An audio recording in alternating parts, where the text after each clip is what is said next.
economics and industrial organization. Right? So, actually, she's the expert for when we talk about WS impact factor papers. Yeah, we will always refer to her. Yeah, I'll say that she'll be the best. Yeah, person to talk about case. Yeah, case writing. Okay, Dr. Farzana. Okay, not yet. Okay. Before we start with our session today, I would like to call our lovely Deputy Dean of Research and Innovation, Associate Professor Dr. Aliana, to give some remarks. Okay.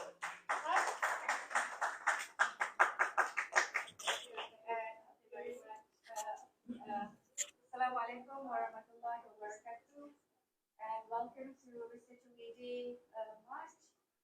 This time it's organized by DIME, RG. At AHIBS, we actually ask every research group to organize our Research Away. So this time around, it's going to be on case study writing workshop. Why case study? Because one thing is, I always tell myself as an academic, what can we do to contribute that to the community? Case study is a powerful tool actually for others to learn on best practices, problems that other organizations face, and how they actually solve the problems. It's unlike journal. Case study will be full with best practices, right?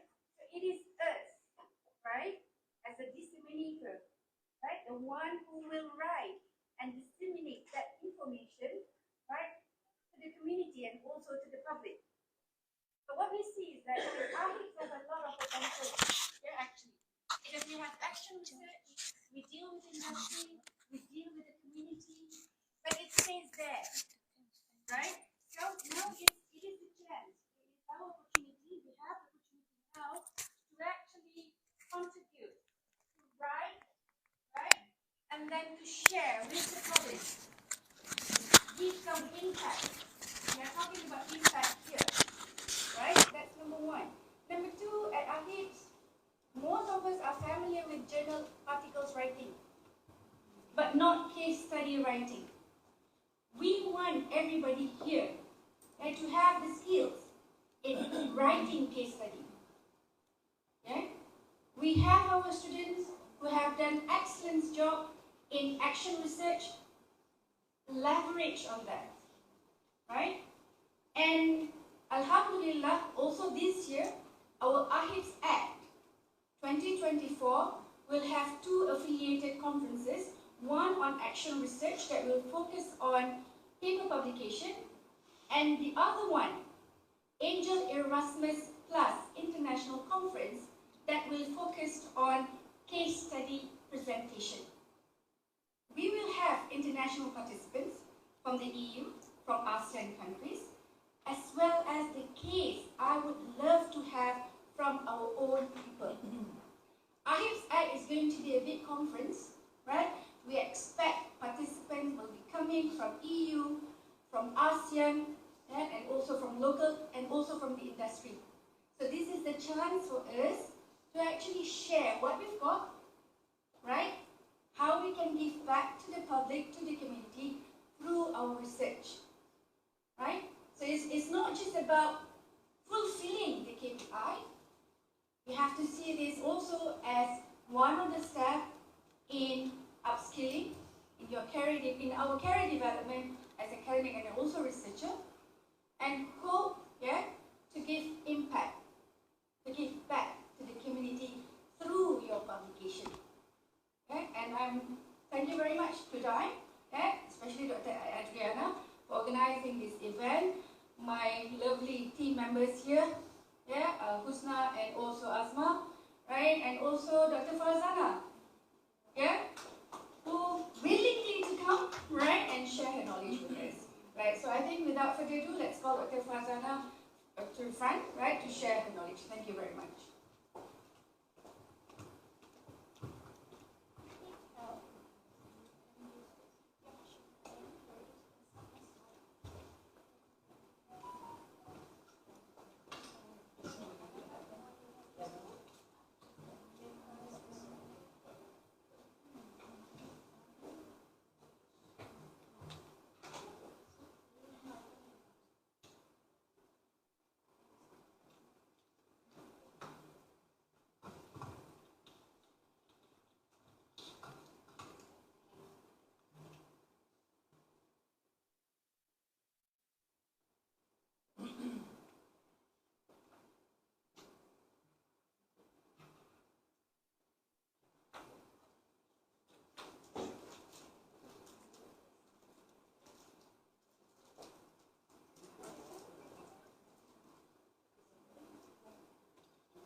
Assalamualaikum and a very good morning to all.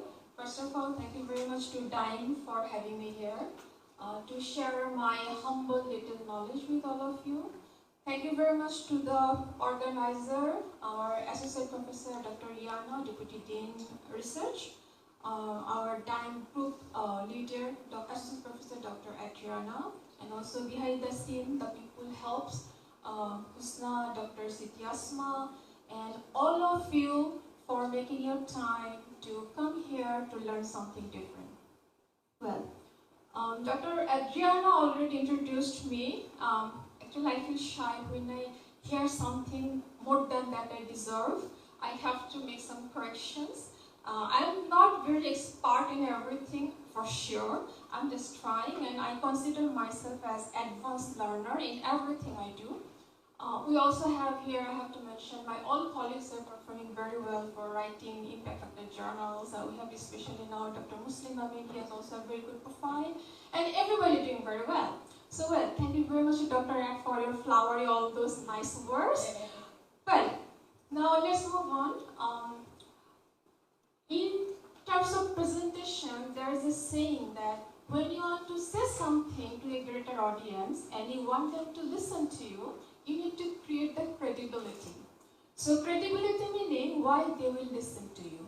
So here is some of my case profile, not my all research profile. So this is something to share with you that I'm associate editor in Emerging Market Case Studies by Emerald since 2018.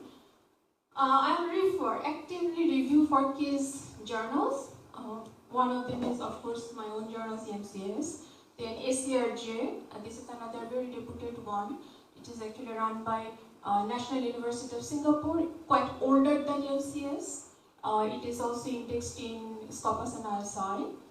AGMC, published by SAGE. CRJ, this is one of the very, very reputed journal, but I think Asian, they do not like to publish or submit here because this is not indexed yet.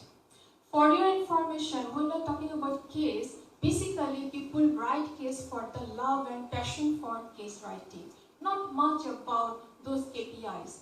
Well, you know why? Because most of the very reputed elite journals, case journals, those are not indexed. And you cannot get it for your, yearly, all this KPI fulfillment. One of them is IV. So this is CRJ actually from NACRA, North American Case Writer Association, Case Research Association. I was part of it for a couple of years, 5-6 years now. So they actually publish it.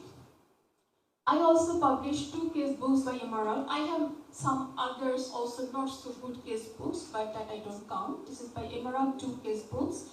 I have published 16 cases in different internationally reputed journals like EMCS, ACRG, and AGMC. I also have some not reputed case that I don't count.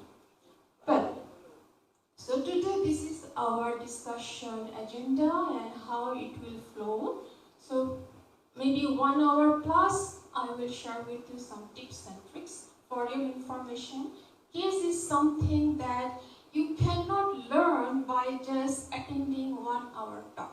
This is something you have to learn by doing mistakes, by writing, getting feedback from reviewers, and writing with expert case writers.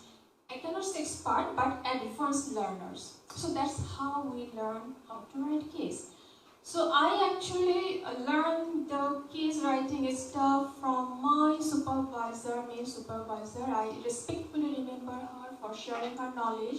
I am from DBA discipline and she taught us using case writing teaching method. Analysis, of course, case writing as well. Prof. Alia Hanimem Saleh, I am ever grateful to her because she shared her this knowledge with us. Of course, she shared with many, but I carried the love and passion for writing cases.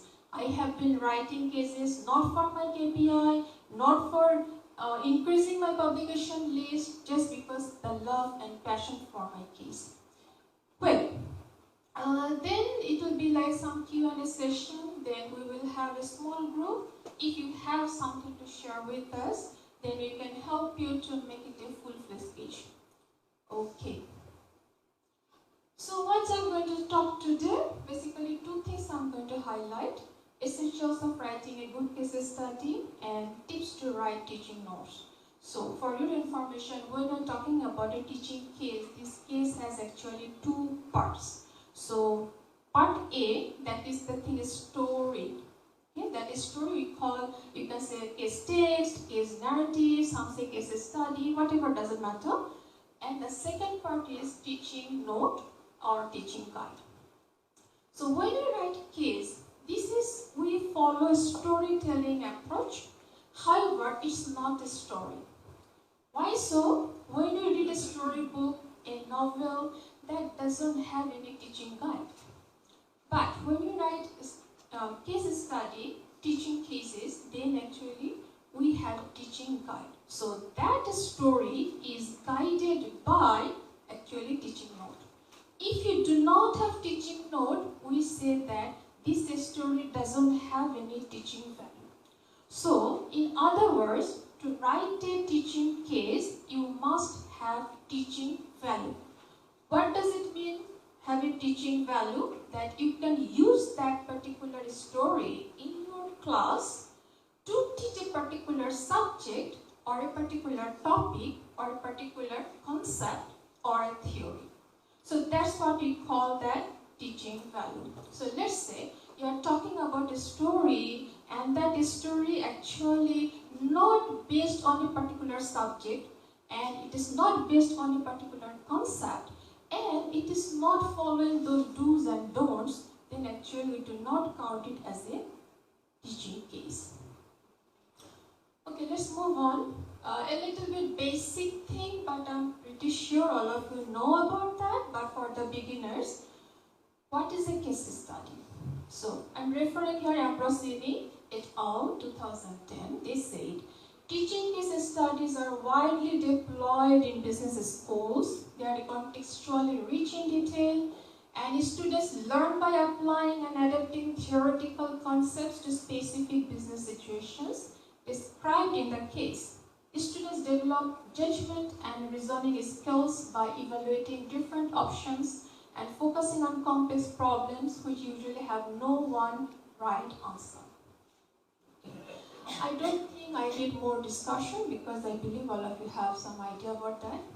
What I'm going to say, we have differences, two different type of case research we use. One is teaching case, another is case research, or different people use different terminologies, but the main issue is that when you publish in a paper and that follow qualitative method using case study tradition, so that these two are not the same thing. So again, I'm referring to Kellen B 2007. She said, there are many similarities between writing teaching cases and doing case research, but the purpose and the starting point are usually very different.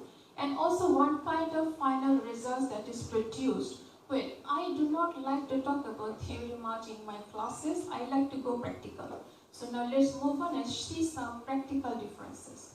So this is how it looks like, case study, research paper. And this is how it looks like when you're talking about teaching case. So you can look at these two styles, you can differentiate very well. It started with some sort of storytelling approach. Muhammad Akri's dilemma, even the section heading is like, some sort of subjective. But when you're talking about research papers, it starts with all those format, introduction, literature review, methodologies, so on and so forth. But when you're talking about writing a teaching case, then we follow a storytelling approach. So there should be catchy title. Okay, make sure you understand catchy title, not a simple title, catchy title, but relevant. And we do not put a lot of citation. You can put footnote, and if necessary, you can of course cite other people's work, but that is not compulsory. And why we do not like so much citation, it hampers the flow of reading. Okay, so we are now moving towards a note slowly. So never mind. If you need, of course, you have to cite, specifically with the information coming from published materials. Well, essentials of writing a good case success did not move on the tips and tricks. However, having said that, there are a lot of school of thought. Even when you're doing research, methodology, literature review, everything has a school of thoughts. However, we have some common grounds. So case study also have some different school of thought. For example, some will say that we like lengthy case, some will say we like short case, some will say like medium length case. Some will say that we need additional information beyond of what is important to analyze that case story. Some will say that no, we stick to the information that is just relevant to analyze that case. We have different school of thought. I am going to share with you my little knowledge based on my editorial experience with Emerald that we usually follow, and all of us, we are actually 8, if I'm not mistaken, I think 8 associate editors. So we follow similar school of thought, not exactly same, but almost similar. Okay. First thing is decision focused. Well, we also have case study, we call that actually descriptive case. Descriptive case, you do not need to have any particular decision-making dilemma. But those kind of cases not appealing. You have to understand that. Not appealing to the editor, not appealing to the reviewer. Maybe students will enjoy, for them they are just learning, they do not know what is good, what is bad on that time. But for editors and reviewers, it's not appealing. So if you want to target a case study for publication purpose, you must try to focus on something decision-making dilemma or problem-solving aspect, right? So if you're just talking about something happened already, you don't need to read a case, you can Google search, possibly. So what's happening here? Decision-making dilemma is very crucial. In EMCS, we strictly follow that actually. Why it is needed? So students can engage, they can be involved in their thought process, and they can actually relate that concept, that subject matter, that information with that particular decision-making dilemma. Sometimes we see as editor, as a reviewer, some decision-making dilemma are not so interesting, and we can reject the case only for that ground, that there is no decision-making dilemma. For example, if you say me that, sometimes I see some papers or some cases when I'm reviewing or I'm checking the reviewer's feedback. They are mentioning that, okay, company XYZ, it was in the business for 5 years, now it is thinking how to expand it in the future. Is there any problem? Is there a decision-making dilemma? You want to expand, and that is your choice, your ambition. Everybody have that ambition. But is it a decision-making dilemma? It might be a decision-making dilemma if you say me that, for example, during pandemic, lot of obstacles, lot of things happening, and then there are some problem to expand. However, this is the things you have to do it. So you can make anything as a decision-making dilemma if you know how to do that. But just don't go for descriptive analysis. Protagonist, we also need protagonist. Protagonist meaning someone will be the key person of that case who will telling the story. Or we see the whole case fact via that particular person's eyes. So let's say, for example, I'm talking about, let's say CIMB Bank, and then there is a Mr. Azam. So I will talk about that, okay, Azam is the manager and he is facing a dilemma. So that Mr. Azam will be the protagonist, okay. You may have many other characters, but protagonist is only one or two. Key focal person who really pondered, who really thought that I must do something. And I'm responsible to do something. Okay? Okay. Any point of time, if you have any question, please feel free to ask me. Okay? It's not something that I'm giving a lecture, it's just sharing session. Sometimes what happens that I see the cases that doesn't have protagonist. So let's say someone is talking about KPJ. So KPJ may be the manager or someone is facing some problem, but they do not mention the name of that particular person. They just say KPJ felt that, KPJ thought that, KPJ decided that. No, you cannot do that. Usually we follow protagonist approach. Okay? So there are two basic rules. I do not know whether you can see it or not. So yeah, you can take pictures. Is a bad example, nothing to learn. Of course, something to learn. What are the bad things? Okay, so read with me. In March 2016, Tesla unveiled to its expectant fans the newest model from its line of fully electric vehicles, the Model 3. This family vehicle designed to be affordable with the best cost of affordable, blah blah blah. Despite this delay and despite not knowing the exact price, specs or final delivery, blah blah blah, just 10 years prior, Elon Musk wrote an article, again blah blah blah.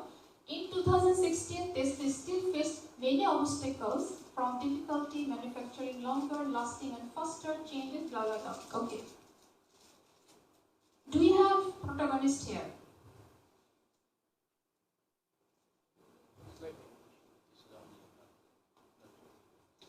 Right. So Elon Musk's name is mentioned there, but it is not positioned as protagonist, right? So it's like telling a story about someone else. But if they say that Elon Musk is pondering, Elon Musk is thinking, then he will be the protagonist. But in this way, he is not a protagonist per se, but they could make it. Okay, so now I'm going to show you reviewer feedback on this particular specific opening hook. Reviewer 1. To me, this is a well-written essay rather than a case. The reviewer started with this sentence. No protagonist in the case, no dilemma, no future opportunity that can be utilized by the decision maker, no decision maker, no decision to be made. You see how important it is to have a decision-making dilemma and to have a specific protagonist. So the reviewer 1 started with this thing. More importantly, this does rely heavily on secondary data rather than primary data that can be obtained by conducting at least one interview. I think this essay needs a lot of improvement to transfer it to case that suit the scope of the journal. Now this is reviewer 1. Now I'm going to show reviewer 2. Reviewer 2, similar but more thorough. Unfortunately, I think that this document is not fit for EMCS in its current state. The case could be considered a descriptive essay of the current situation of an organization. Its current form can't be considered a traditional case. It doesn't present a dilemma or decision point, and it is based on secondary sources that don't necessarily add more to the existing literature of Tesla. We strongly recommend identifying a clear protagonist facing a dilemma at a given point in time. This may require digging into consumer decision process literature, but it can turn out to be an exciting case of marketing strategies and consumer behavior. Now, look at two reviews. They do not know each other. We call it blind review. Nobody knows each other. Maybe I know as assistant editor who are those reviewers, their name by name only, but the reviewers, they do not know each other. But comment are exactly same, just how they delivered was different, right? So these are few things that you need to consider when you are writing a case. That first thing, decision-making dilemma. If you are targeted to write a reputed journal, case journal, indexed, not necessarily indexed, reputed journals, it has to be allied. But if you are submitting case for book chapter, that is all right. You can write actually a descriptive case when you are targeting not journal, book. I can make a descriptive case when I am submitting to book. And protagonist. Another one, decathlon, what is supposed to do? We need to have more sports emphasis on this lawn, said Mr. Subramaniam to his team. Mr. Subramaniam was looking at young children playing at his store outlet.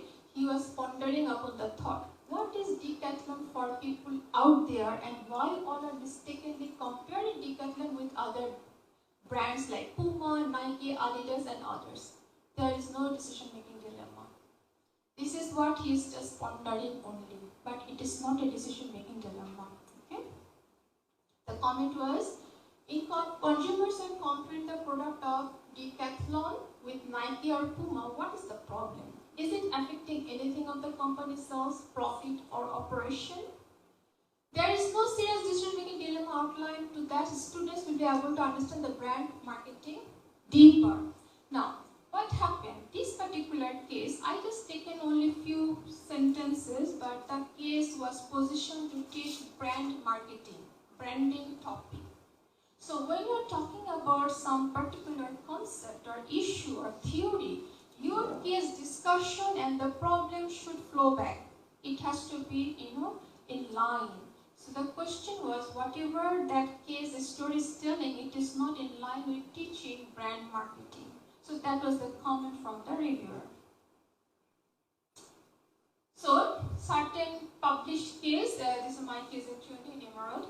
So this was the one of the things that you can maybe just a little bit relate to. So when you're talking about decision making, what kind of things we can consider as decision making dilemma, right?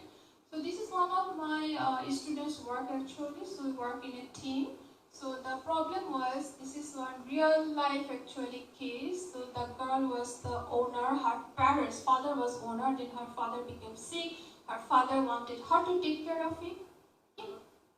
How are we going to write if the owner, let's say for the owner, maybe he don't want to put his name?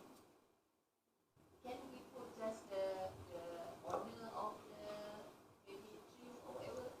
Very good question, Dr. Normal. Actually, what happened, sometimes it happens that protagonist is our writer, co-author. It happens many times, many times. So there are two schools of thought. So one school of thought that they say that it's fine, you just mention as a protagonist and you just put him or her as co-author. But another school of thought, and that is the vast majority, they say, no, disguise the name in the case. You put the real person name, let's say, Normal, I will put as my co-author. And then maybe I will say Nora in my case writing. So do not mention the same name. Write the original name as co-author, but it disguises the name in the case writing. Let's say, yes, the company would like to share the experience, the dilemma, the decision making, but they don't want to put their name in the write-up. Oh, okay. That's another tricky and good question. We call disguised cases. Disguised cases actually allowed. Many journals, they allow it disguised cases, but not a fake case. There's a difference between fake case and disguised case. Fake case, that is actually a story made up by the author. So there is no particular information is true or you can rely on, you can count on. But when you talk about disguised cases, it happens sometimes when you're talking about very reputed company, KPJ, CINB and things like that. They sometimes may not feel good if you use their name, but they allow you to write a case. It happened to me many times actually. So then you need to do two things. First, obtain a consent form from them. So consent form they will sign and you tell them, nobody will see it except me and my editor. And you disguise the name for writing purpose. But you have to be very careful that you have to tell your editor when you're submitting that, okay, this is a disguised case, but here is my consent letter. This is showing the real name. But it is just for your record purpose. So that can be done actually. So in the record, we just put the CEO of entrepreneurship. Name you also can disguise. You can disguise everything.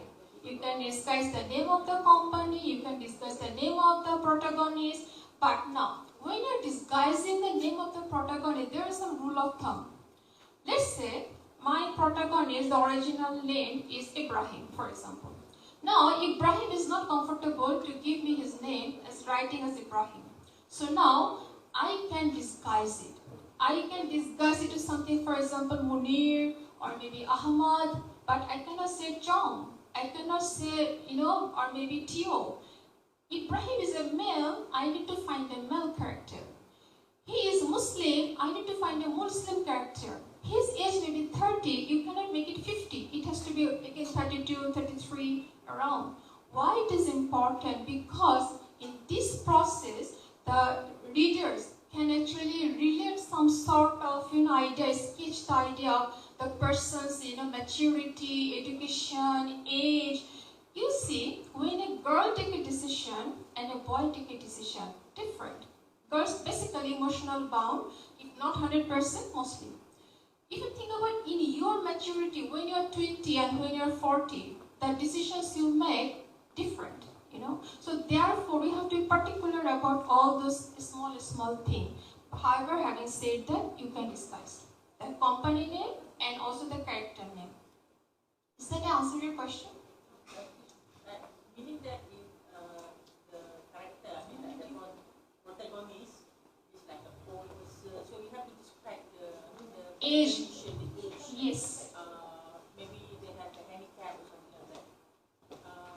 I like when you're talking about, when you're saying about the religious, like Muslim, because the religion, we may give a wrong decision based on the religions, correct? Correct. Okay, so this is the point that we wanted to highlight on this solution, something like that. You're right. Derived from the case study, correct? Exactly. All right. You're very right, Dr. Afida. So Farzana, Yes. just from you. So you are saying that what we call that protagonist. Means that when we want to portray that one person is CEO, blah blah, the original name, that is, or we get all the original information there. When we write thesis, that person that didn't want to declare, they want everybody to know about it. So we are writers. When we want to portray, we have to portray originally like this, or we can modify or just something like this. We can, and thank you very much for your questions. Actually, we can actually disguise the name, but we have to keep the original information almost same, like religion, age, not necessarily 30 is 30, can be 33, 32, 29, nearby, and as much as you can make it more similar to the right person, but you can disguise the name. Okay. That concern we have to submit to the editor that Yes. we change the name because of the some certain issues requested by the Right. original name. They Right. don't want to dispose his name on the paper. Editors must know about it. Sure, you're right. Without this concern, we cannot change the name, right? Okay. For your information, consent letter basically different thing. Consent letter is basically journals. They have their own format of consent letter. Most of the journals, it will vary from journal to journal. So what they want, the author name, the basic common information, the paper name, and towards the end, the original company name and the person belong to that company authorized to sign that consent form. So they are declaring that I allow you to publish. But we disguise the name. That's the thing.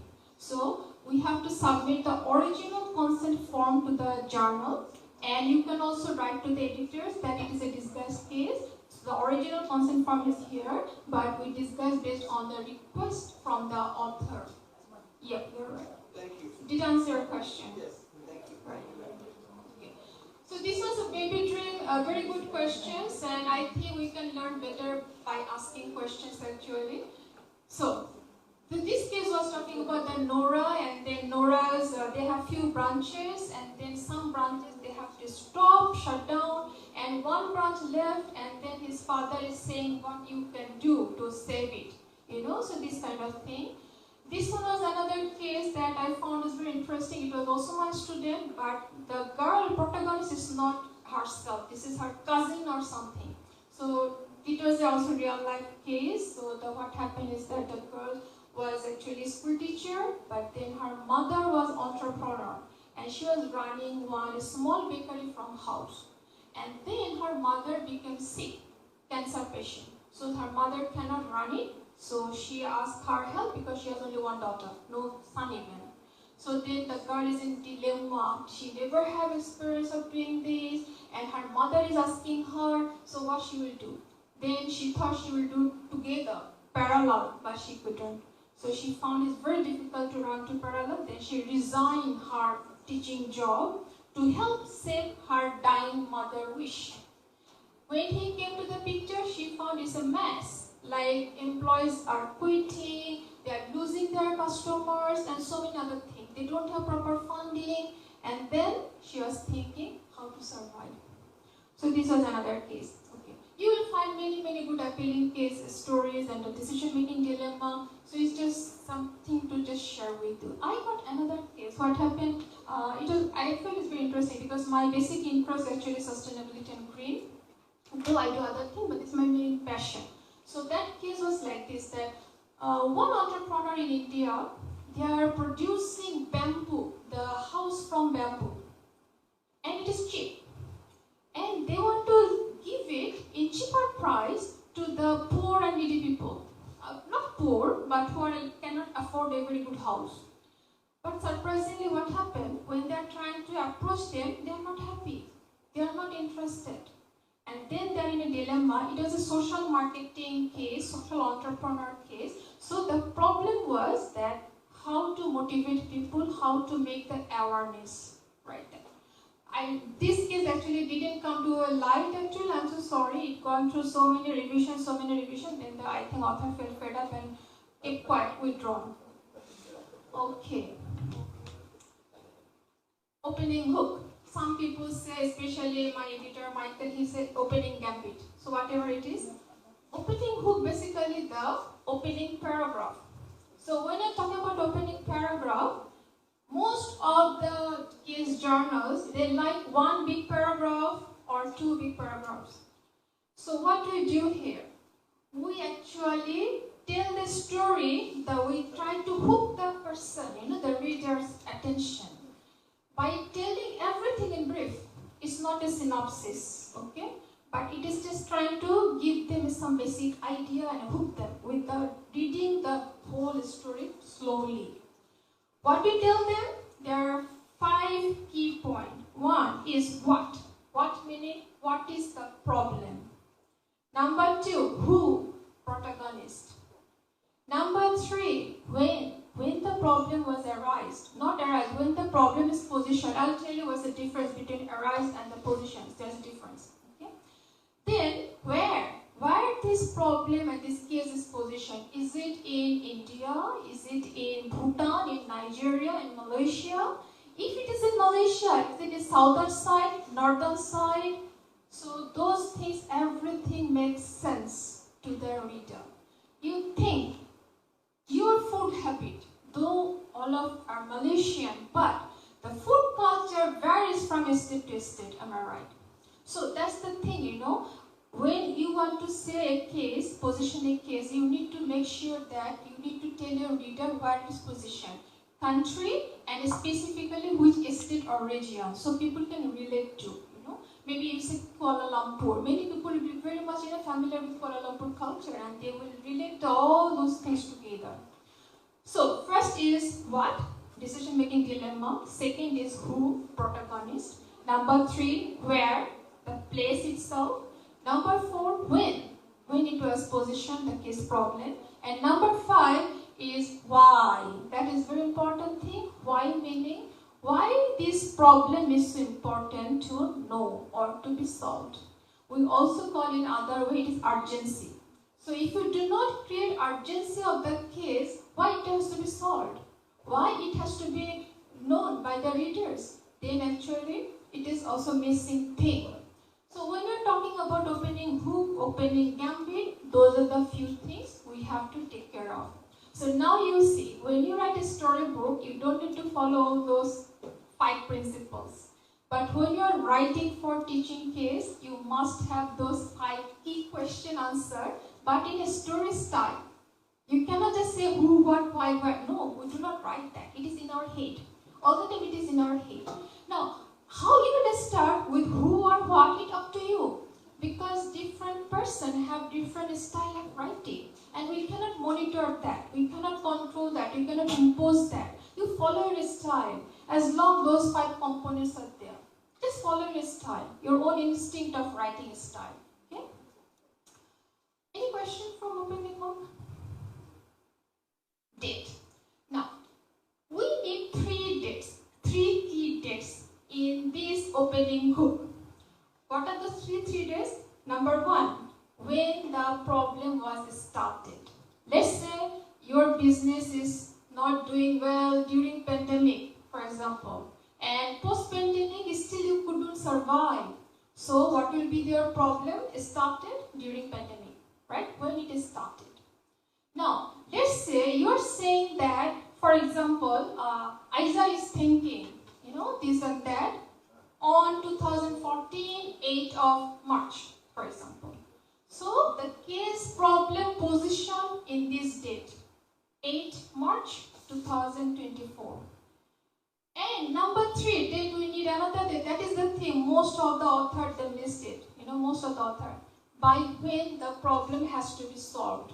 So, okay, I am thinking now that I have to do something and the problem I have experiencing last 2 years, but I need to solve it within 2 weeks, within 1 month, within 6 months, within a year.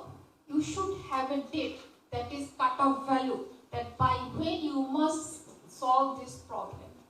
You are telling a problem to the reader that you think is really important.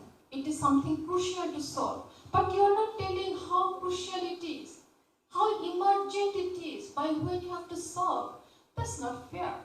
So to create the emergency, you should tell your reader that by when it has to be solved. So how we position that? Sometimes we say that, in the board meeting, let's say Nora have to tell to the, all those people. Or maybe you can say that after 6 months, they are going to see that they will reinvest or not. And also has to be, you have to answer to their authority. So something has to be there. The reason why it has to be solved by that time and by when. So these are the 3 key dates we need, and then most of the case authors, they forget it. Yes? I didn't get that. Okay, I start again from the scratch. Number 1, when the problem started during pandemic, right? Let's say MCO. And then you have to be more specific. The more specific date is better. More specific meaning if you can give us the date, year, month is better. If you cannot give us the month and year, if you cannot give the month and year, give us early 2020, mid 2020, but you cannot say 2023. It has to be very specific thing. The more specific is better. So number 1 is when it started. Number 2, when the protagonist is thinking we must do something. Right? That we call when the problem was positioned. Number 3, by when that problem has to be solved. Within 2 weeks, within 3 days, within 1 month, 6 months, 1 year or so. So that is 3 key dates. Okay? The second one, I didn't get. Second one is when the problem is positioned. I don't really understand the second one. Right. So let's make a problem then. As I was telling that maybe you are running restaurant and your restaurant, you need people to come physically more than online delivery. And maybe you do not have lots of financial ability to deliver and have the social media and things. So you rely on small stall, right? That, direct selling. They come, sit down, dine in, go. So your problem started, let's say for example, 2020, November 3, for example. That is the first date we need to know. Second date we need to know that maybe 2021, January, 1st January, you are thinking that, oh no, my business is ruining. I have to maybe close it. So do I have any alternative option? So that is the second date when the case problem is positioned, that protagonist is thinking, I must do something. Dr. Rafid, is it clear now? Third date, I need to make a cut-off point. How long I will try? By when I have to solve it? Is it I will take 1 month time to try my best? Or is it that, it is 2 months? So that is the cut-off date. Create urgency. Is that clear, Dr. Rafida? So meaning that, for instance, we could like re-organize.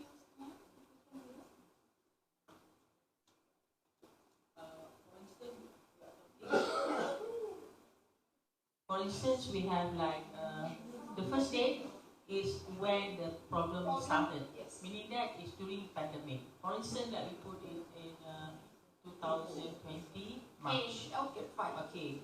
But the second date is 1 month after the pandemic. No, doesn't matter when you want to do it. It's up to you. Okay, my example is 1 month after Right, the pandemic. They discovered that the sales was dropping. Right. Right? So, me as the protagonist has to do something.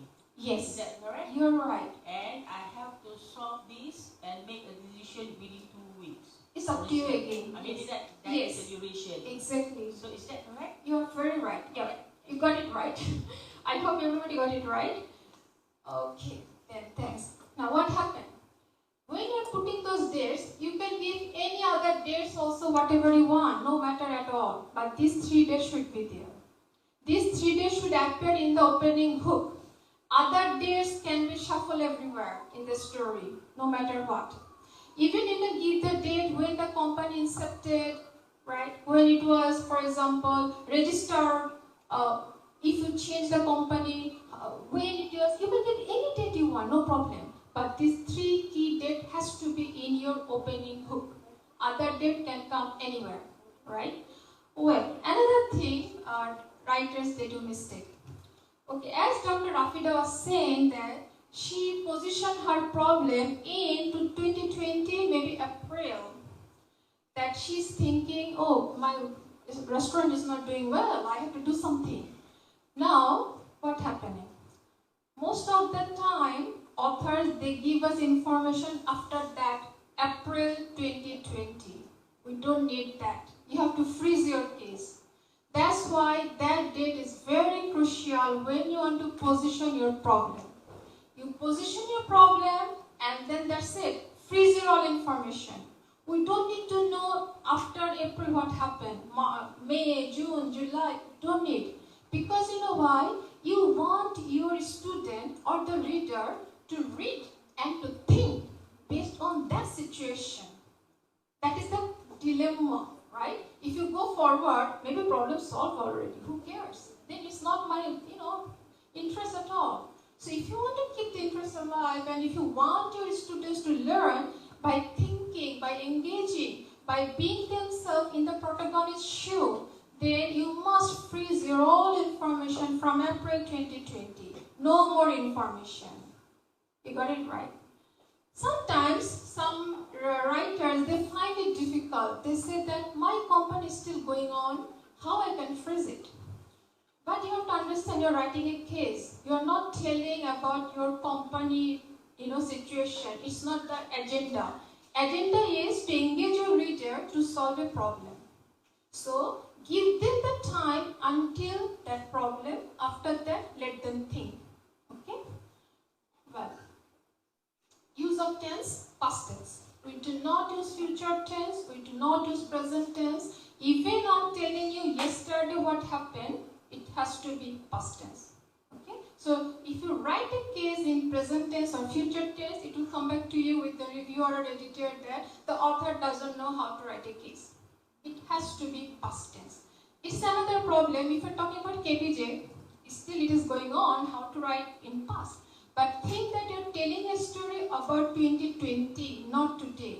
You're telling a story about 2021, not today. So it can be past tense, what they did on that time. We don't need to know after that. Yes? Does this mean the case must be solved before you start to write? Okay, interesting question. You don't need to be solved. You don't need to have solved solution yet, but you need to give that problem to your readers. Sometimes what happens, I'm telling you, I bring the Dr. Rafida's example. Let's say you have a problem of running the restaurant and it was not solved. You have to close your business. That means problem was not solved. I have to close, shut down. I couldn't survive. But still the problem is problem. So I don't care what happened after that. Of course we care. We call it actually prologue. So epilogue, prologue. So when you are writing your case, so teaching note, at the end you can actually tell what happened in real life. That's not compulsory. That's just optional. Okay?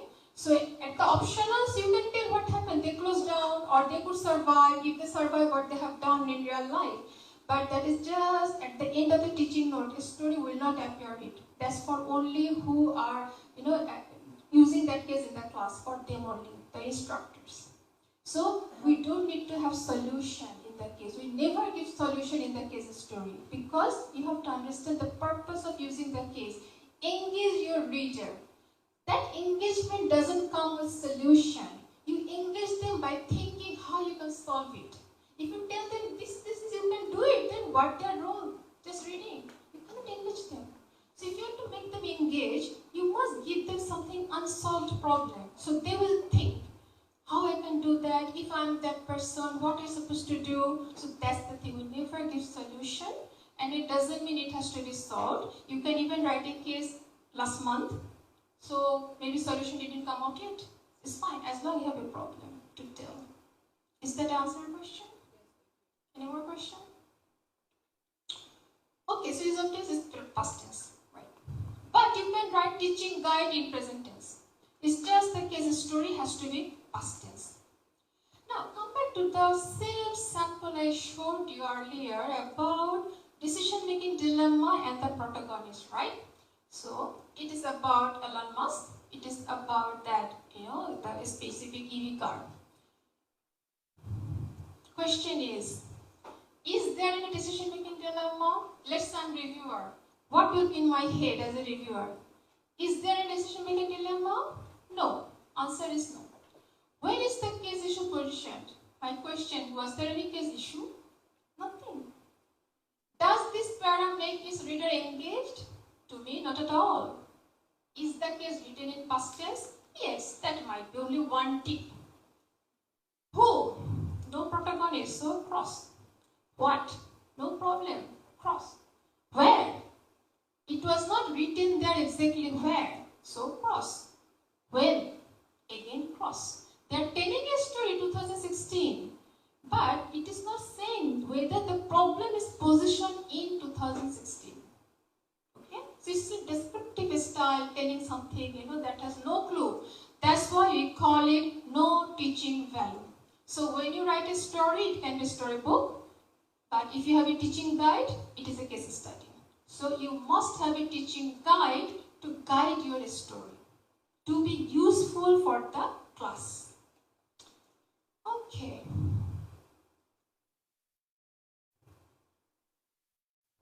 Next point is information and data. So it's simple, pretty simple. Data you can use it any way. You can go for quantitative. Quantitative actually not that helpful. You can go for primary data, qualitative, interviews. Interviews very effective. And you can have secondary data. You can have both combination. There are some actually cases actually written by using complete secondary data like mass. There is a case, it was about Malaysian airline system and it was written completely based on the secondary data.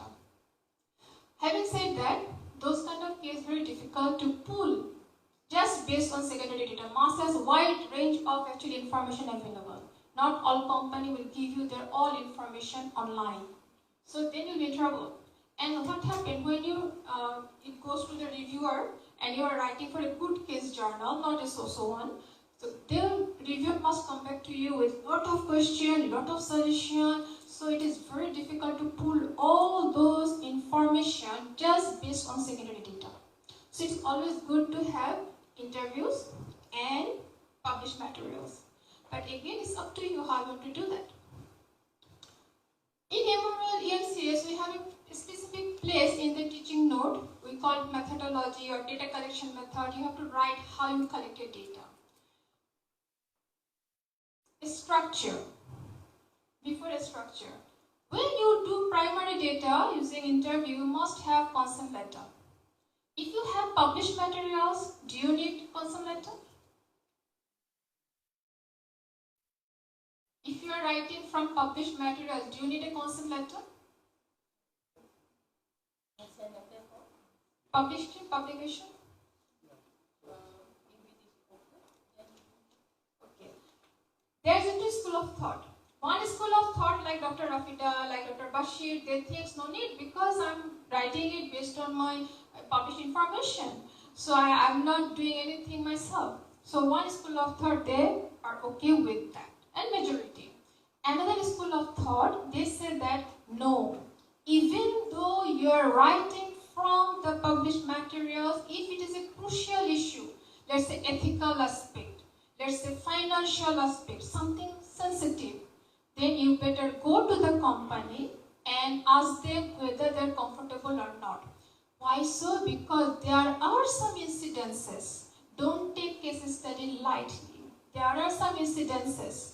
Without consent letter, the author published and the company, original company, sued them. It went to the court. So of course not many, but there are incidences. So don't take it so lightly. Structure. When I talk about structure, we don't have any specific structure like writing journal articles like intro, LR, methodology, findings, conclusion. No, not like that at all. You follow your own instinct, how you feel good to write, and how much you can make it catchy, but you should have common information there. So common information you can keep the way you want, but you can follow anything. I show some example. This is one of my case.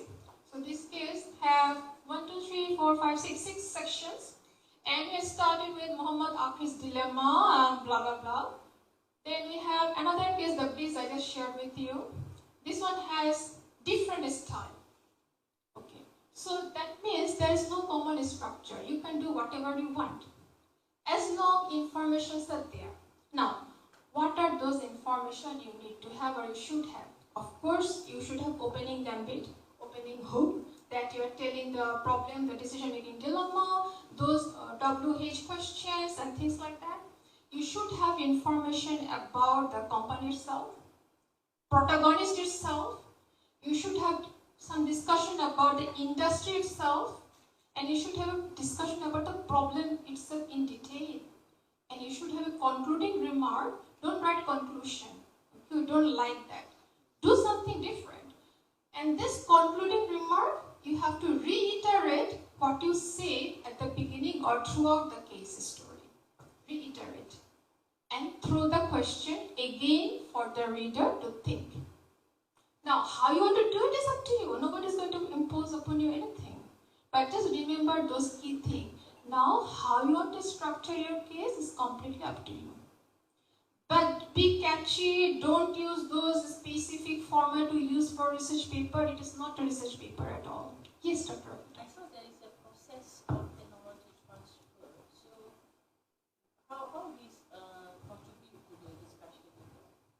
I mean, like in the student discussion. You mean here? Oh, because this case was about, Dr. Rosan, right? Marby, yeah. my co-author. We written many cases together because we are siblings. Properly, not siblings. I'm just kidding. Like you are my also sibling in a sense. Dr. Adrian are my siblings in a sense because we have the similar, mentors. So actually, we written many cases together. He was second in the line of the Marby, and he retired already. So it is about actually their technology transfer. The case was about technology transfer. So they give a small project to transfer certain new technologies. So when they transfer, then they need to see investment, they need to see ROI, they need to see how much they are doing well or not, and licensing, all those things. So it was about that particular issue. So therefore it is relevant. So this is not about theory or something. No. No theory at all. When this case study, We do not actually write theory in a story. So to understand theory, we have to go to teaching note, and that I'll cover after this, inshallah. Then maybe we can see the picture. But I like what Dr. Rafida said. You know what? When we write case study, most of the time author do something like this. They finish the case story, then they write the teaching note. It isn't a wrong approach. It should go hands in hands. We call it case plan. You should have a case plan. That case plan is not a full teaching note. You should find out your choice of the subject, choice of the concept, what are the learning outcome you are expecting. So you should have those things first actually. So then when you are writing, it will not actually go beyond of what you plan to do. And then after you write, you have a plan, you write a story, then you go back teaching note and give the flesh to that skeleton. So when we send this case study to another, so we need to sample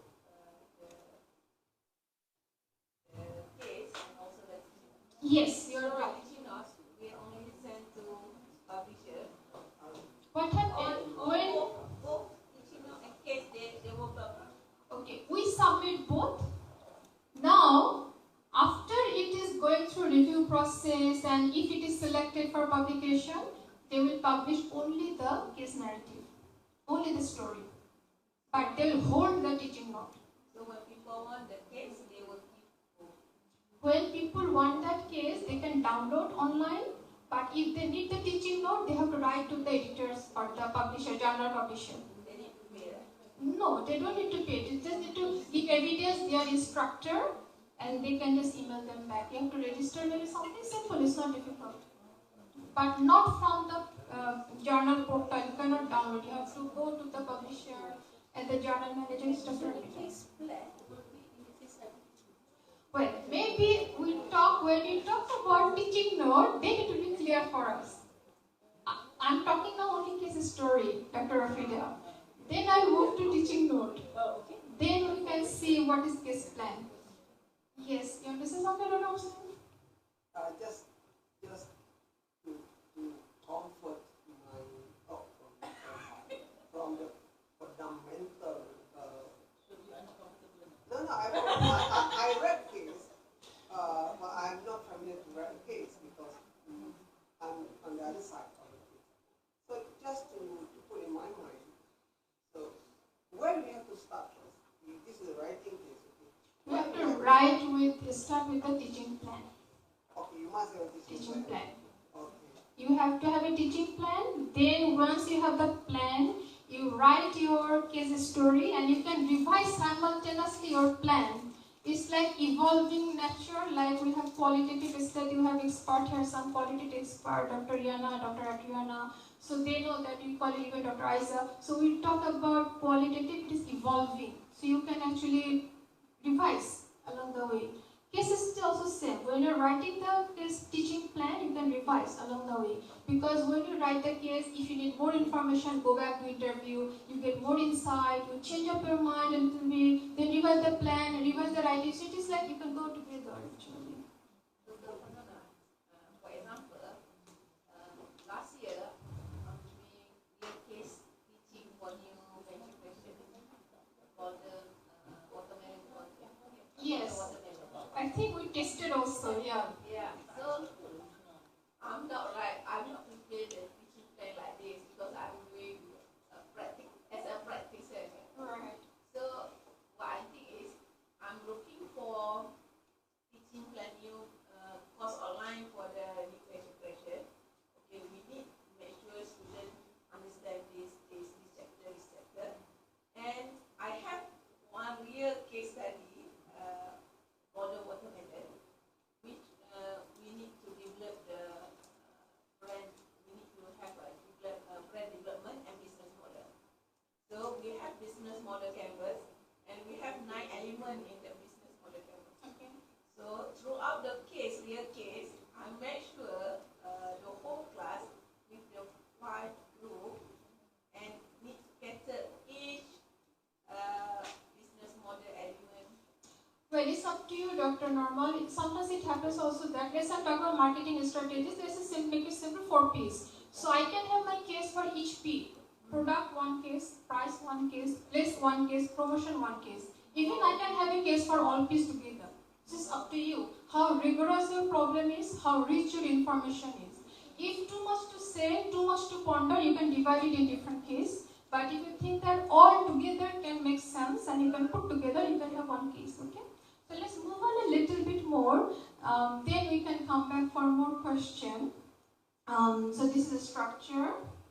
And now then what I'm going to talk a little bit about communication style and language. Certainly if it is for international platform, it has to be written in English. And then you have to, proofread, edit. Don't do all those things so simply. You have to make some effort. And then one more thing, when you're communicating with international audience, they don't know your culture, but when you write a case, culture is embedded to understand the problem. Let's say talk about Nasilemma, because sometimes we make a story to make readers engaged. So when I say that, okay, let's say 9 o'clock morning, Rahim was in the food stall taking Nasilemma and Tetari. Fine, very good. But give note, what is Nasilemma, what is Tetari? Just give note.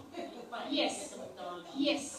I get lot of cases from Indian writers, and they write so many Indian, terminologies. Even they write rupee. What is rupee for an international audience? You need to make note, put footnote, or end note. Just say what is rupee, Indian currency.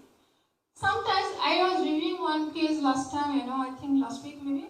The author started like this, he started with some Hindi language, like Amir Khan, one of the super, Bollywood star. He says something that, okay, don't go for the success, go for the excellence. And he written it in Hindi.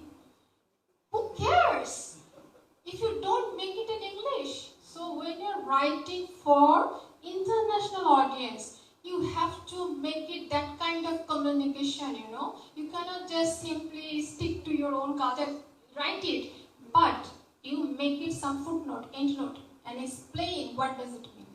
Sometimes authors, they write poem, right? So let's say poem in Nima, for example. Write in footnotes, what does it mean poem in Malay? It's a missus, something, madam. So those are the things you have to give some footnotes or endnotes, some sort of indication what does it mean, because they can understand the culture very well then. Okay? Put as an attachment. What will you put as attachment? What? Figure or Okay, I understand what you mean. For case, we call exhibit. yes. We have exhibit. We can give exhibit at the end. You can give whatever you think is relatable, is fine. But when this kind of terminologies, it's better you put endnote or footnote. So it's easy. Well, you can follow the style, but those are the common approach you follow actually. Yeah, footnote. Yes, Dr. Razali. Sorry. Okay, my mistake. Your opinion on if you write Of course you can write, but you have to find a platform they accept that language. Very good then. I mean, it depends on where you want to submit. Sometimes I know Dr. Halyana has many cases, she didn't publish, she just want to use it in her class. So many case writers, they just write for the passion of writing, they just use it in the class, not everybody actually aim to publish even. So choice is yours. Now, if you want to publish, you have a choice to make. You want to publish within a particular region or you want to go internationally. Now, you want to go internationally, you have a choice to make. You want to publish it with indexed journals or non-indexed journals. You have also choices to make. You want to publish in elite journals. Maybe they are not indexed, but they are very elite. If you publish one case, they will consider, it is a case writer. That's what I'm saying. People write case not for basically KPI, basically for their love and passion for it. I spent long time for case writing because I love it. Somehow I love it. I still love it, but I stopped writing it. I written last case on 2019 because my case writer partner, my husband, Dr. Jihad, he is very good and efficient in writing teaching note. He's very structured. He can write very well the teaching note, and I'm more flowery side. I write the teaching case, but we discuss all the time, so we go hands in hands and we review each other writing. So 2019 he said no more case. I will not. Why? Because he said if I spend this time for writing research paper, I can publish in Impact Factor journal, but here I will not. So I stop here. So what to do now? I also slow back, So never mind. Okay, so this is communication style and language. Next is strategic alternative. I do not emphasize on that. This is optional. What is that? You can give the choices to the reader that to solve this problem, you have 3 ways to go, and you have to tell, what are the pros and cons. Some of my case I have it, some of my case I don't have it. This is not compulsory, this is optional. And the last thing is case closing. After this, can I get a 5 minutes break, Dr. Yana? Okay, so case closing. Do not write conclusion as the section heading. That's very boring. Do something that is catchy, relatable. Okay? Now, what you will write? You can write anything as long you reiterate the problem and throw the challenge for the reader again. I want to show you something. some of my case finished with this thing, moving forward, way to go, not purposely. When I check back my case, I found this common pattern. Now what happened, when I give talk, this kind of case writing talk, Dr. Normal, you can follow me, right? So when I give my talk, so somehow students or audience, they started to read my cases, and then they see all those things. And when I get the cases to review, I see those things coming back. Most of the authors writing their conclusion, moving forward, moving away, way to go, and this is very annoying. Don't do that. You know. Don't follow particular thing for every cases. That is no. So this can be one or two, but not all cases I'm reviewing coming with this. So whoever see my those kind of talks or online videos, I have also in the YouTube similar talks. So they tend to have their concluding remark, the conclusion of this thing. And I feel annoyed, and I written to my editor-in-chief recently that please make sure all editors they are looking at this, that it shouldn't be end with this thing. Then we have all cases ending with this thing. Be creative, just follow your style. Okay? So I think that's all for me. Before I go for teaching note, I think I need 5 minutes break. Thank you.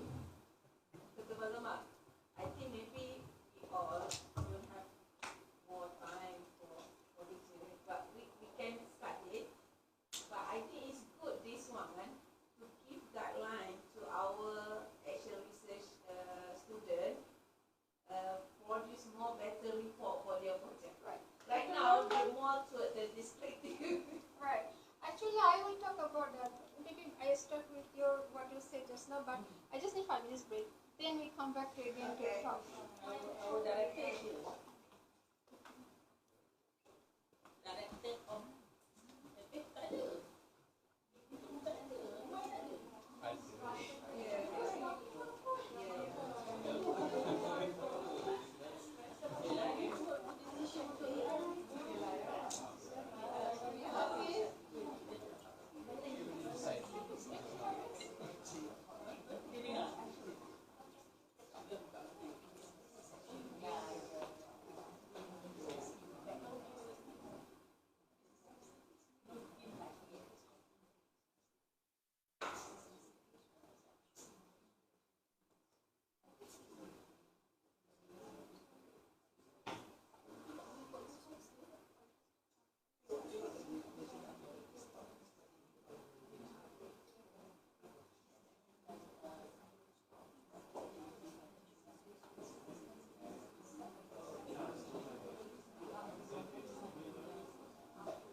tak pergi. Boleh? Boleh? Kena jalan ke Tak sekolah. apa, boleh. Ni cuba. Cuba. Boleh, besar je. Cuba boleh. Oh, boleh. Nanti kena gerak wayang. Ha? Ada lah, tu sini aja. Ini aja, tukar dia je.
Okay, my dear lovely colleagues, can I start now? I mean, whoever participating to this, attending to this talk. Okay, case writing something new for many, and it is quite heavy because maybe it is very different than writing a research paper, and so maybe it is quite heavy to get a lot of information within 1 or 2 hours. So as I said you that it's not enough, you have to do some mistakes to learn. So write, get review feedback and improve on.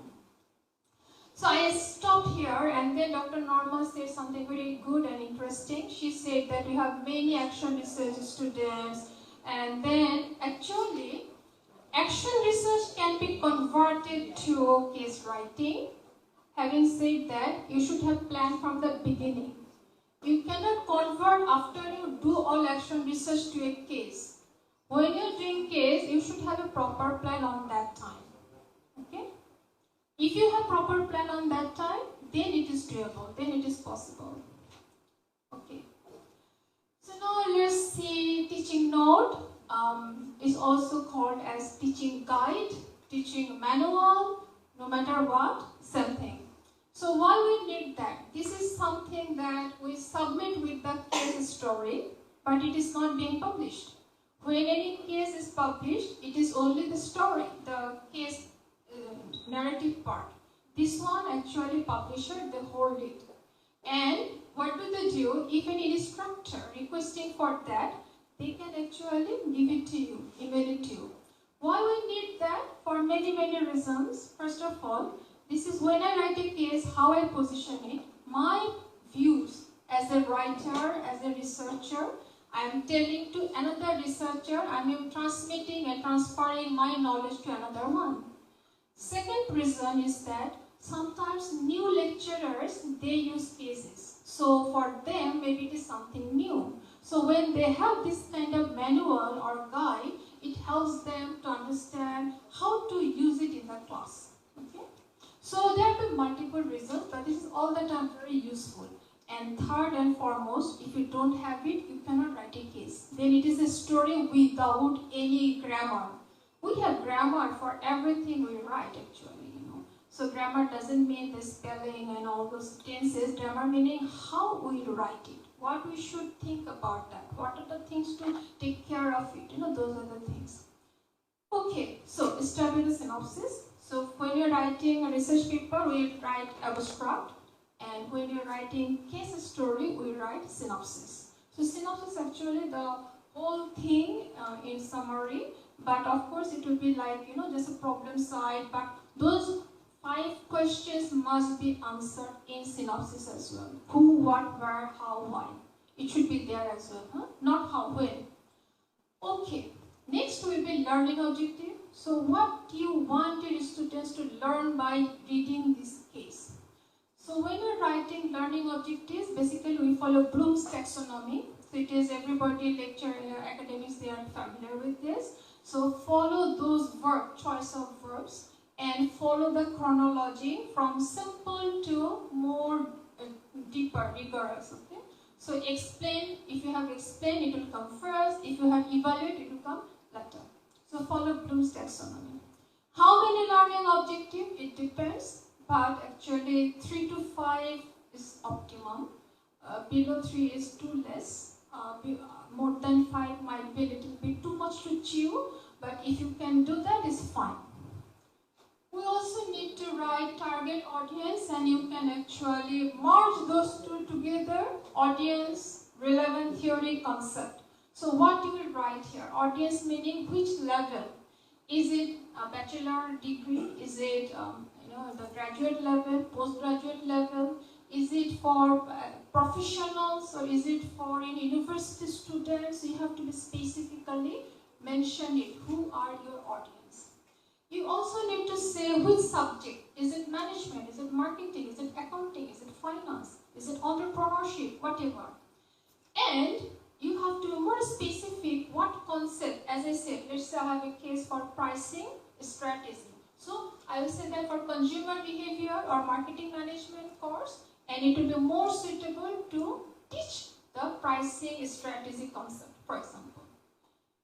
Sometimes instead of concept, you can also highlight theory. Let's say you are writing a case based on management perspective, and you are saying that we are teaching RBV theory and using this case to explain that for our students. So whatever it is, you have to mention the level of your audience, you have to mention the subject choice, you have to mention the topic choice.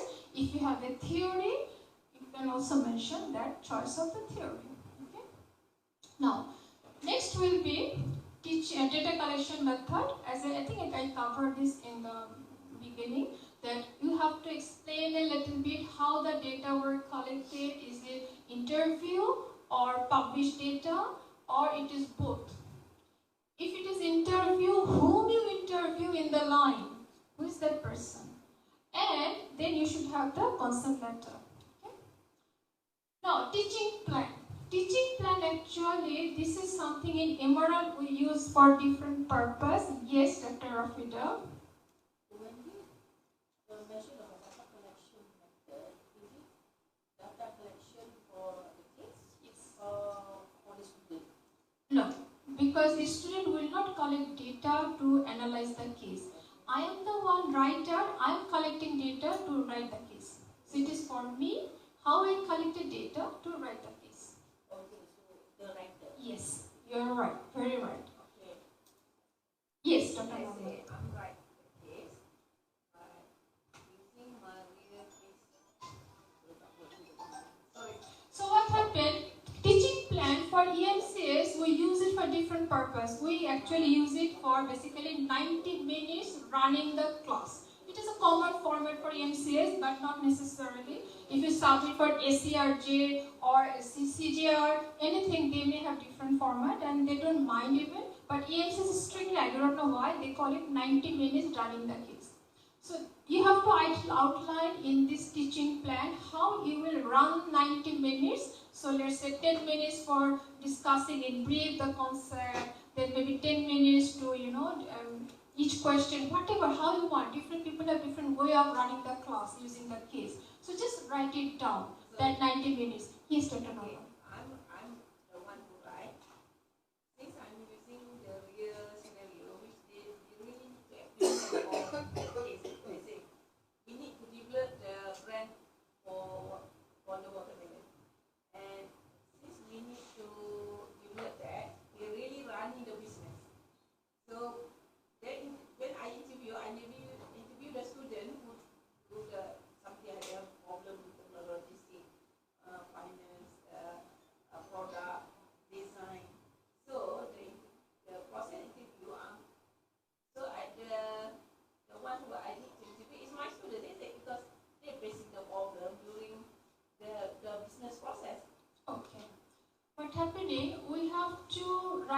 case based on a particular entity, right? So there should be one entity. It can be organization, it can be a small, large, medium, or a small entrepreneur. Okay. So our concern is that entrepreneur, let's say one person. So no matter he is a student or not, but you are highlighting here one case that can be used in entrepreneurial course. Okay. So that means you are highlighting here that entrepreneur.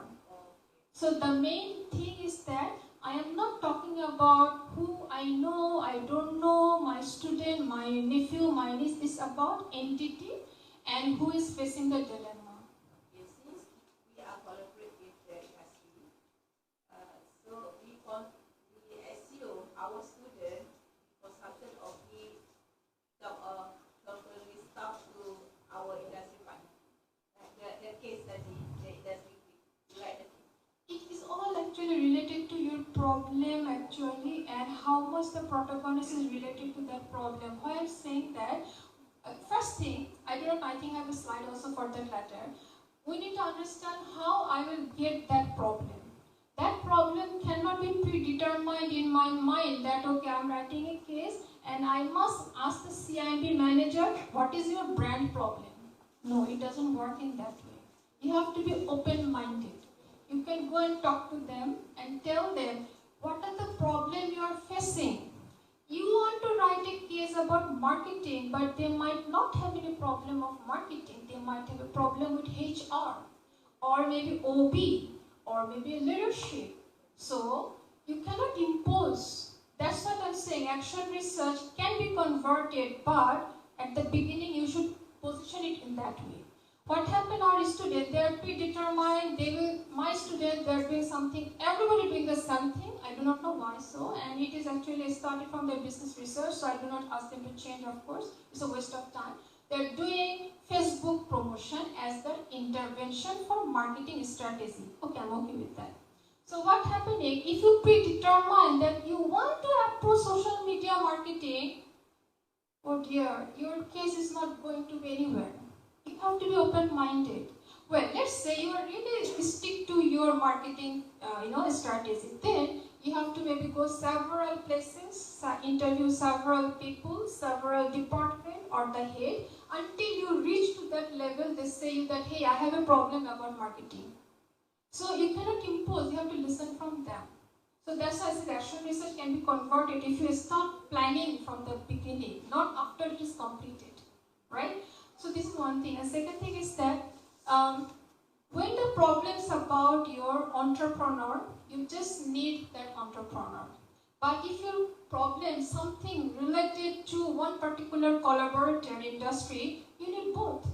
So it's again related to your problem, how you position it, and whom you can get that particular information. Is an entrepreneur itself alone enough, or you need also collaborator? So this is depending on you how you see the problem. Now, teaching plan, I remember I was telling Dr. Rafida that when you start writing case, you should have a teaching plan. That teaching plan, not this teaching plan of EMCS. EMCS is completely about 90-minute guide. But when I say teaching plan, that is basically our mentors, they taught us as well, that teaching plan is basically look at this thing. Learning objective, your choice of theory concept or the subject, and assignment question. These three basically part of teaching plan. Learning objective, choice of subject concept theory, and your assignment question. Anyone to say something? I think? Sorry, how does this teaching plan related to the relevant theory? How can I make use of a theory in this teaching plan? This teaching plan, I'm not talking about this teaching plan. This is basically a 90-minute guide. But the one I'm saying that you should have a plan before you start writing a teaching case. That plan includes those three things in your mind. Choice of subject, okay, I'm teaching marketing. Choice of concept, I'm teaching branding strategy. You don't need to have theory all the time. You may not. You are talking about expansion strategy, you can talk answer, product, group, matrix, fine. So it depends. It depends on you actually. And then learning objective and questions all should be in line. Why? If you're talking about branding, everywhere has to be a branding issue. If there is nothing about branding and you want to position as a branding case, it will not work. Your learning objective also should be, related to case problem and your choice of subject. So case problem, you should be able to relate with your choice of subject or concept. So my problem was, Nora was thinking how to, what to do to solve his, boost up his sales, and he's thinking about price. So it is a pricing strategy and I am teaching it in my pricing class. And your questions also should be related to pricing. It cannot be for OP, it cannot be for HR, it cannot be entrepreneurship. Sometimes some authors, they are too optimistic. They say, I want to, teach this, I want to teach that marketing management, organization behavior, entrepreneurship, sustainability. I say, hey, hold on. Don't be so optimistic. Just focus what you really can deliver. Don't overpromise. If you overpromise, I'm going to reject it. So, just promise what you can deliver. Dr. Rafi, I wanted to say something. Yeah, you see, teaching plan consists of get only assignment question and suggested answer. Teaching class in 90 minutes, how you want to run the class for Emerald. But when I said when you want to write your case, you need to have a plan for it. That is different thing. That is basically your learning objective, choice of subject, theory, concept, and the assignment question. Yeah. Very crucial, because these three should go hands in hand. If anything is not aligned, I will reject your case. I'm not talking to you. We can reject the case and say that, no, the author didn't fulfill the promise. So this is very important. Meaning that if you have learning objective, you have relevant theories and concept, and you have assignment concept, meaning that your teaching plan is already ready. And assignment question. Assignment question. Yeah. But that is your plan, Dr. Rafita, before you start for your writing thing. But when you want to submit your case, you must follow all those things. Actually, yes, right.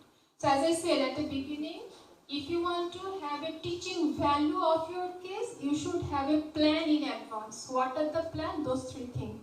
And then you fill up all those things, put the flesh in the skeleton slowly later on. Okay, assignment questions. This is basically to help the students to think based on the given problem and the situation. And then when you give them questions, those questions cannot be very general questions, like you cannot just say what are the marketing strategies, you cannot say like that. You cannot say that what is meant by, for example, matrix, for example, expansion strategy. So those things you can just Google search, you can read a book, you can read journal articles, you don't need to read a case. But I would say that, for example, my case is related to the one pandemic I said at the beginning, Dr. Rafita was sharing. Then I can say that, Dr. Rafita, how you want to position your problem? Which subject? Entrepreneurship, maybe? Sustainability. Then I can say that, maybe, what will be your take on that if you are in Rafita's positions and how you want to sustain your business in the coming years ahead, something like that. So I am relating to the problem with the protagonist, with the subject or the concept. But Any number of questions? good question. There is no specific rule of thumb, but 5 is optimum. It's like a little bit like, in between. You can have 4, you can have 6, you can have 7, but 5 is roughly optimum, for example. How you will order the questions? From simple to more critical. Okay? From simple to more critical. Suggested answers, you have to give the suggested answer. Now, the tricky part is here. When you are writing the suggested answer, you should not add the information after the case problem is positioned. Okay? So whatever you written in the case narrative, it has to be based on that. Sometimes we also add on literature. You can do that fine when you explain the theory or the concept, but you have to give the reference, list of references. Okay? So if you have published materials for case narrative and for teaching guide, you should have separate references. One for case narrative, another for your teaching guide. Okay? One thing I think I missed, or I wanted to share something about. Yes, remember. When you're writing a case, you don't need to provide the title, like Dr. Bashir. No, just say Bashir. Because that hampers the flow of the reading. So do not put title. You just can mention the name. If you want to mention something, just the first time. Next time, no. And even if you have a, let's say, big name, for example, Jihad Muhammad, then you can just say that in bracket, forward, to be mentioned as Jihad or something. So you don't need to have so formal a style of writing. Question from here? Which one? You don't need to mention the title or the address any person with the title. You just mention the narrative. The Farzana. You're talking about the Protagonist. The number 2, right? No, this is not here. Protagonist, right? Protagonist, yes. The character. Yes. You don't need to mention all those titles, you just mention the name. Sorry, regarding the suggested answer, that is given by you. By the writer. What about the real solution of that case? Real solution, you can write at the end, you can just give a note saying that what really happened. That's it. Otherwise, sometimes even we do not know after interview, maybe you are not going back to them, you never know even what happened really, but it can be suggested answer. If you know what happened, you can write one small paragraph at the end and you can say that what happened. So if that case haven't been closed, you Can. also can. Sure you can. Dr. Farzana, Yes. in case the protagonist told us that probably this is the decision he's going to take, and as a case writer, I have some very optimal solution. I think would be better. But why do we need to post both solutions in the same case, or just a case of a protagonist? Okay, very good question, Dr. Abbas, similar to her.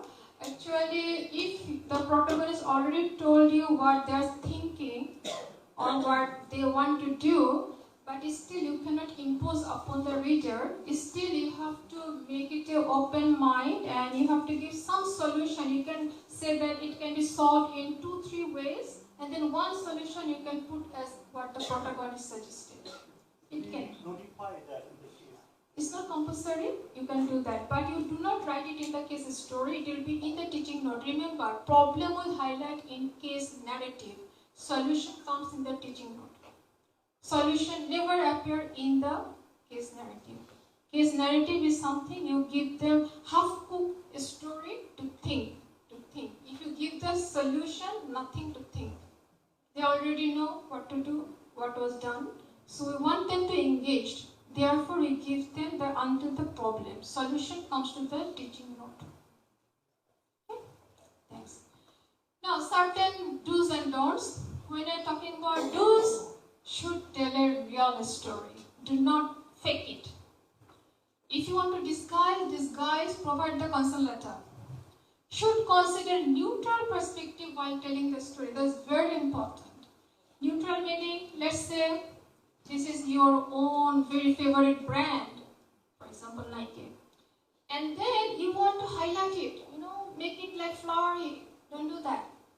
There is a saying in case writing, we say that, show us, don't tell us. Show us meaning, give us numbers, give us facts, give us figures, and let the audience decide themselves.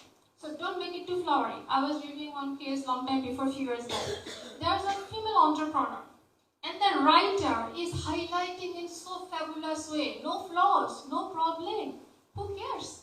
If you're so fantastic, then there's no problem. I need a problem. And I need to know how to solve a problem. So of course, if it is a descriptive case, I can learn by reading other people's success story. But if it is a problem-solving case, I will learn by solving the problem. So don't make it so flowery. Okay? Be neutral. Should provide teaching note, should obtain consent from, proofread. Okay. Do not underestimate the value of the teaching note. That is the thing I can reject the case if the teaching note is not properly written. I can say that no, there's no teaching value and I can reject it. Do not provide the assignment questions at the end of the case narrative unless some journals want that. Otherwise, don't do that. Do not provide information in the case space after the decision-making dilemma. I think I already discussed about that. Some commonly asked questions. How to find a case problem? I think I discussed that. Go and interview. Go and interview. Don't be, in your head a starting point that, okay, I need to have a branding story, I need to have a pricing story. But yes, if you're writing entrepreneurial case, you can go and check one entrepreneur and you can ask them what are the problems you're facing, when you started and now. And then you can just come up with the problem, and you can write a case. What is the right format? There is no right or wrong format for case study. But we have some main things to follow that I discussed. How to prepare for submitting my case to a journal? Go to the journal website, download their guide, read properly, then you organize your manuscript. Where to publish? Well, you have choices to make. These are few, there are many more, but I know our colleagues here will be more happy to publish in index journals. So I'm trying to picking the index journals. Also have some non-index journals information here, specifically last three. Last three are non-indexed, okay? But the first 1, 2, 3, 4, 5 are index journals. Well, index journals will have more expectations, and if you're really passionate to write in elite journals, these are not those journals. Then you have to write for IV, you have to write for NACRA, there are CRJ, those are not index, but it's very, very elite. Well, how to deal with review feedback? If you get a review feedback, you are lucky for good journals. Then you have to really put effort to show that you made some effort. For Emerald, we follow this one, EMCS. So addressing review feedback, the left side you just copy paste all the feedback you got, right side you write everything what you have done. Now, sometimes we see the author written the right column, done, annoying. Sometimes my reviewer came back to me saying that I'm not happy with this addressing feedback. Just return to the authors, I need a better explanation. And I did that, personal email. So what happening is there, you have to show that you made effort. You cannot just be egoistic when you are dealing with review feedback. Just leave your ego apart. Even for writing research papers, sometimes reviewers come back to us and say, so nasty thing. So it's very common, and take it easy, don't take it personally. And then, what to do if my submission gets rejected? Revise, resubmit. Revise and resubmit. So that's all from me today. Thank you. But I can take some questions. We're supposed to have RQ at the end, but we went through all together, so I still have 5 minutes if you have anything. Yes. Sorry? You want the slides? Yes? I think you get the video from the organizer. Then can get it from Facebook Live. I think they'll give you the floor. Yeah, I do not know what, but they said they will share the, yeah. At least we have Dr. Farzana. Can you back? Yes, I think Dr. Omid and Dr. Muslim wanted to say something. Okay, let me start. Okay, very good presentation. Thank you. So this is the case, right? So we have to start with very good issue plan. Plan the case, how to write the case. Right. The issue here is, we are beginners on to write a case. So when we are starting for identifying the problems of the lead interview with particular object of study, so it might be possible the teaching plan is changing based on the interview with them, or there is another issues can be resolved during the interview with them. So what is your tips? Very good question, Dr. Muslim. Actually, it is like evolving in nature. So to me, it is good to be open-minded, as you said. After interview, maybe you will get different perspective, different idea, different thought. Then you can revise it. So to me, it is all the time good to have open-minded, so you can have a better quality case instead of a predetermined mindset that no, I want to do this, I will not change. No, then the case might not be so effective actually. It's good to actually be open-minded, flexible, and see how it flows on. And then you revise your teaching plan, you revise your writing, because you can revise, no problem at all. Just 1 second, Dr. Rafit and Dr. Obed wanted to say something. Structure is changing Can. according to the situation. No problem. If you want to do that, if you are so flexible, you can do that. But again, if you want to be rigid and strict, also you can be that. But to me, it is all the time good to be open-minded and accept the changes. That will be very close to the truth then. But again, choice is the writer's hand. Right? Yes, Dr. Rafita. Okay, can you give examples, like the use of the case study? You mentioned about neutral perspective while telling the story. Yep.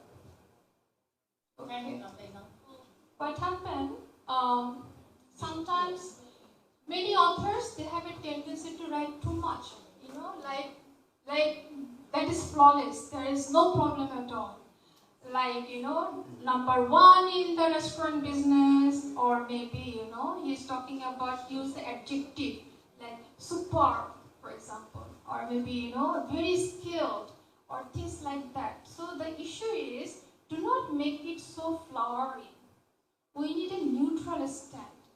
So if something has to be mentioned, but just do not exaggerate, do not overdo it. And if you want to say something that it is good, best, whatever, give us some data, information, input that the reader can themselves relate to, that yes, it is good. Or yes, the person, let's want to say that he is a very well-experienced businessman. It is a subjective sentence for me, but if you say me that he has 20 years of experience in the business, I can buy that. This is data for me, evidence for me. If you want to say that he worked in different sectors within last 20 years, and you mentioned the sectors, that makes sense for me. That is evidence-based. But if you just say he's well experienced, how can I buy your, claim? Experience for someone 5 years can be big, for someone 50 years can be big. So you give me evidence. That's what I meant. Right? Did I answer your question, Dr. Rafita? Yes. Okay. It's not actually a question. Probably I need to explain the guidance of someone who's new to the case teaching. You're talking about making it eye-catchy. It should be eye-catchy. So sometimes it's Not case, here the section headings and the title. okay, but the story, the narrative also has to be catchy. Like, if I'm reading a case, I should be looking at, okay, what's happening, what's next, So, if this kind of writing we need, and the interview we collect from, the data we collected from the protagonist, he didn't somehow show the search expressions, for instance, or didn't share the way I wanted to be in the case.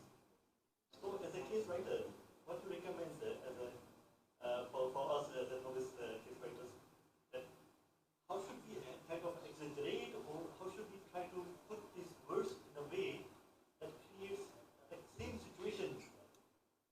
Maybe I couldn't deliver my message well then. Okay, let me rephrase. What I mean is that actually you don't need to have everything eye-catchy. We cannot have it in case writing because it should have a teaching value. So teaching value and everything so interesting. It is not a thriller. It is not something suspense. It is about a story, real life story. But we want our reader to be engaged throughout the process. Because sometimes what happens, if you read some Harvard cases, very good, very nice, but some cases, not only Harvard, many cases, 30 pages long and so much information, and sometimes in the midway you lose your interest. So what I mean that try to make it not so dull, not so boring, and try at least to make the case title interesting, and the section heading interesting, and the opening hook, that paragraph, something problem, decision-making dilemma, the urgency, so the reader will start thinking and read, and when they're reading, they're still thinking.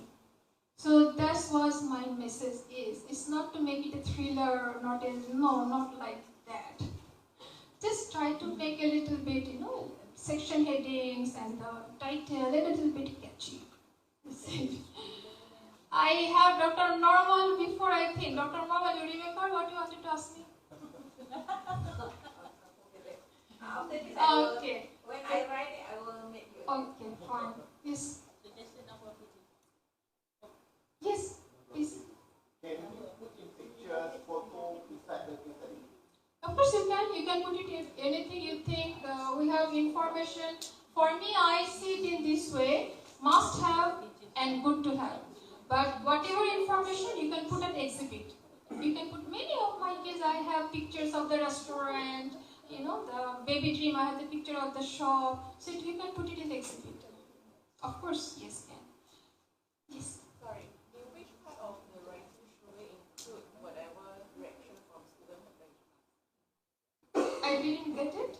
Like in which part of the writing should we involve the reaction of what happened in class? You don't need to. You don't need to. This is for your feedback. Sometimes when you write case and before we submit, we test it in the class.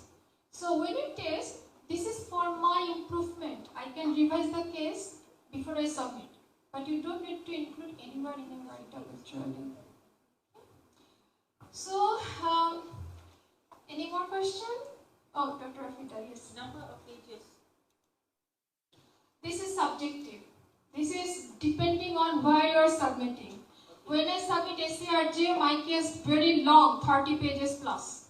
They like information. They like varieties of information. Relevant, not relevant. Dr. Adriana has experience. She can also add on if she wants. So my cases when I publish and submit SCRJ, it is quite longer. EMCA is quite shorter. EMCA doesn't like too much of information that is not that much relevant. So it's no ranges. Actually, you have to actually see the platform, their requirement, journal guideline. You see the journal guideline? Yes, right. So I think I'm done, Dr. Adriana.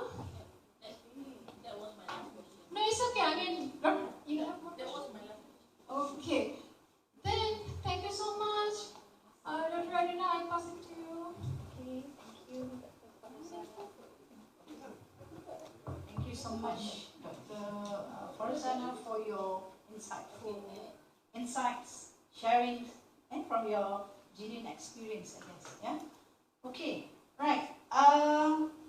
We will take about 5 minutes break. Yeah, for toilet break or what? Right. Then we will continue with breaking session.